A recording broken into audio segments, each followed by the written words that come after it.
I'm your neighborhood news reporter, Jacob Daniels, and a new water source option was just funded here at CCAD.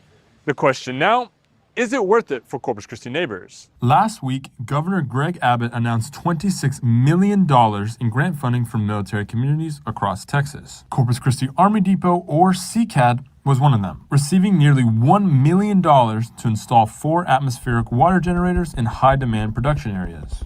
They're called atmospheric water generators, and essentially what they do is they draw in warm, humid air, they extract the humidity, and then they take that water we've extracted and we run it through a couple of filtration processes, and then run it across a UV light, and then export it to an external tank for use by homeowners or businesses.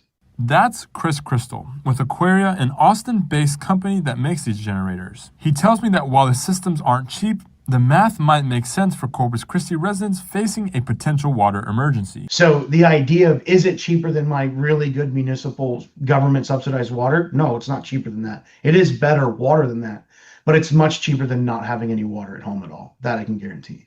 I should note that Aquaria is not the supplier for CCAD. However, I asked why they needed the generators. The depot says the system will reduce the reliance on municipal water, preserving that resource for the surrounding community. And the cost for these systems? Industrial-grade systems can get into the tens of thousands, but there are some residential models that could be just a few thousand and provide 10 gallons of fresh water a day and help offset those skyrocketing water bills. With state money behind it and neighbors already buying in, atmospheric water generation may have a future here in Corpus Christi. Reporting in Flower Bluff, Jacob Daniels, KRIS 6 News.